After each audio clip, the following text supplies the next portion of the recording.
guys, today I will play Build to Survive Ultimate.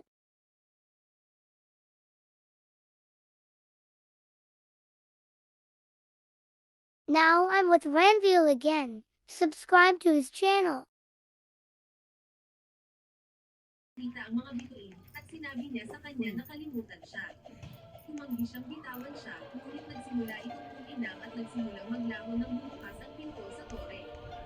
Iniisip ni Baang na hindi na niya ito makikita muli nang bigla niyang marinig ang isang boses na nagsasabing sa kanya na ang sagot ay matatagpuan sa tuktok ng tore.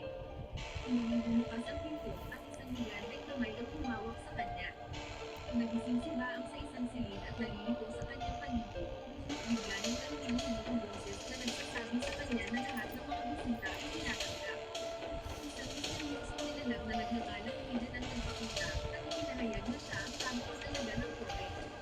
Tinawag niya si Baang sa kanyang pangalan, ngunit nagulat niya at tinanong niya si Eden kung ngunit pinaliwanag niya na ang lahat ng kanyang mga kaalaman ay sasagot kapag naabot na ang nagtataka si Eden kung gusto ni Baang makuha ng pagsusunod upang makapasok sa tore at ginagamit niya ang kanyang mga staff na pagdating sila sa harap ng isang wallet na may isang halimaw na nakulong sa loob.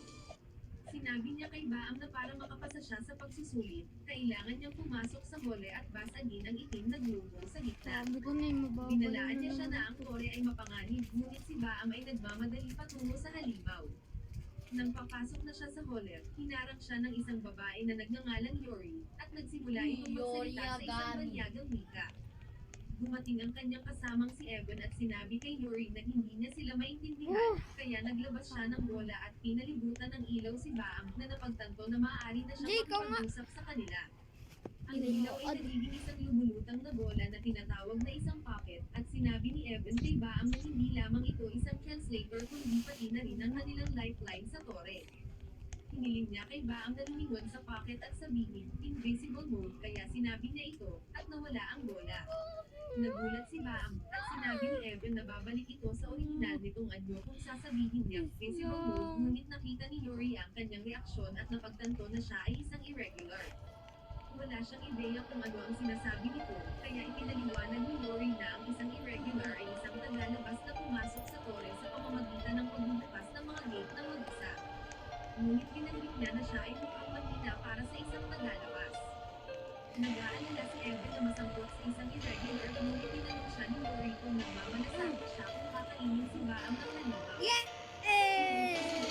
At binanggit pa kahit na siya ang eksena ng naman, kapag nalaman ng hari ang kanilang ginagawa, sila ay tatapusin. Ngunit binanggit ni Yuri na malalaman lamang ang hari kung sasabihin niya sa kanila. Wala si Baang na kaya niyang lutasin ang pagsulot. Sa tingin ni Yuri ay masasawi na siya, kaya iminungkahi ni Eden na ibigay sa kanya ang kanyang Black March kung gusto niyang tulungan siya.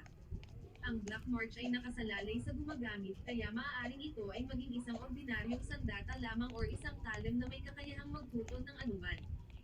Tutol si Evan sa ideyang ito dahil sandata lamang ito para sa isang prinsesa ng Tehard, ngunit nagpasya siyang ipahiram ito sa kanya. Inilabas niya ang espada at ibinigay kay Baang, at kahit na nag-aalangan itong kunin, nakumbinsi niya itong tanggapin ito. Nangangako siyang ibabalik ito pagkatapos makumplito ang pagsulok, ngunit sinabihan siya ni Yori na tumuon sa pananatay ng buhay. Pumasok si Baang sa hole, ngunit bumangon sa hangin ang halimaw at akmang sasalakayin siya. Kaya, sinubukan ni Yori na makialam, ngunit pinigilan siya ni Eden dahil babagsak siya sa pagsusulit kung tutulungan siya nito.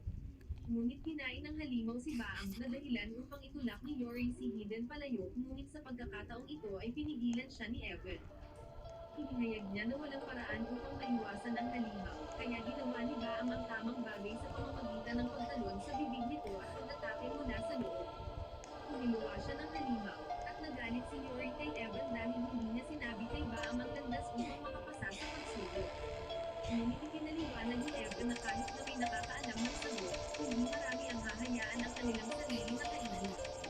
Bumatoy kung paanong ang espada ay hindi kailanman nagbigay ng kapangyarihan sa kanya, at napagtanto na ito ay dahil mas gusto nito ang mga lalaki. Di ka na Nabasag ang makakapagpindot bola dun at sa may nawala si Baang sa manipis na hangin, habang isiniwalat ni pinatahimik siya ni Yori. Si Sinabing susundan nila siya para makuha ang espada. Ngunit binanggit ni Evan na bawal silang pumasok sa testing area para sa mga kandidato, ngunit sa palagay ni Yori ay nakakainip na sundin ang mga patakaran. Nagising si Baang sa ikalawang palapag, kung saan ang isang itim na kahon ay nag-aanunsyo na mayroong 4 ang regular sa palapag na ito, at upang maalis ang antas na ito, ang bilang ng mga tao ay kailangang bumaba sa 200 sa loob ng limitasyon sa oras. Sa pagsisimula ng pagsubok, inatake si Baang ng isang mandirigma na nagawang pabagsakin siya, ngunit inatake siya ng isang archer na napaslang naman ng isang sniper. Alam ni Baang na kailangan niyang mabuhay, kaya naghahanda siyang salakayin ng isang kaaway na nasa harapan niya. Ngunit nagpakita ang isang lalaki na nagngangalang ko, na nagsasabi sa kanya na ang kanyang pag-atake ay hindi gumagana. Inutok ni Baang ang kanyang espada kay Ko, ngunit binalaan niya ito tungkol sa isa pang kaaway sa likod niya. Tinukso ito ng kalaban sa pamamagitan ng pagtawag sa kanya ng isang nagsasalitang alligator na nagkinagayos niya, at pinakilala niya ang kanyang sarili bilang Ra. Oh no guys, I'm so lag. Sorry.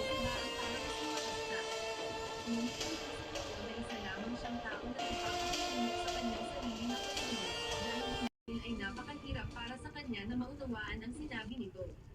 Nagpaalam siya kay Baang dahil kailangan niyang maghanap ng mga kakampi na makakasama niya sa pag-akyat ng tore.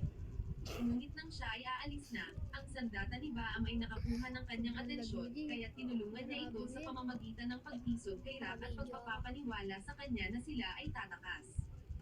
Hinahabol sila ni Rak, pero sa totoo lang, nagtatago lang sila sa likod ng ibang nilalang. Tinanong ni Kon si Baang kung saan niya nakuha ang Black March dahil isa itong sandata na ipinagkaloob sa prinsesa na pinili ng The Heart, ang hari ng tore. Kaya inihayag ni Baang na ibinigay ito ni Yori sa kanya at may hinahanap siya. Kaya napagtanto ni Kon na hindi siya regular. Sinundan ni Baang si Kon, at pumunta sila sa isang ligtas na lokasyon kung saan nakita nila sa kanilang pocket na 268 na mga regular ang natitira.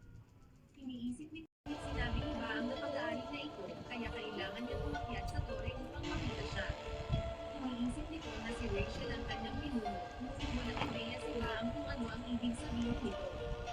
Humiling sa kanya ni Kon na maging kakampi niya at ibinigyan na pagkatapos parinig ang mga patakaran ng palapag na ito, nagpasya siyang bukas lang ng sino man ngunit sa halip ay humanap ng mga kakampi sa 200 mabubuhay. Biglang sumuko ang Scrap sa likuran nila at sinupang atakin sila nang iparayag na ang limitasyon na 200 ay naabot na, at sinumang patuloy na lalaban ay mabilis sa pagsubok. Sinabihan ng lahat na humanap ng dalawang kaalyado sa loob ng 2 minuto, at papasa sila sa pagsusulit kung hahawakan nila ang kanilang mga kaalyado kapag natapos na ang oras. Iniisip ni Kon na kailangan nilang makipag-alyansa kay Rak, ngunit sinusubukan pa rin niyang labanan ng mga ito, kaya tumakbo sila palayo sa kanya, iniisip kung naiintindihan niya ang mga patakaran. Ngunit ipinaliwanag ni Rak na ayaw niyang maging kakampi sa kanyang biktima. Nakita ni Kon na wala siyang ibang mapagpipilian, kaya naghanda siyang tapusin siya at humanap ng ibang kakampi. Pero pinaalalahanan ni Baang si Rak na siya ang target niya kaya sila ang dapat maglaban. Sumang-ayon si Rak, ngunit itinapon ni Baang ang kanyang sandata at sinabihan si Rak na tapusin siya.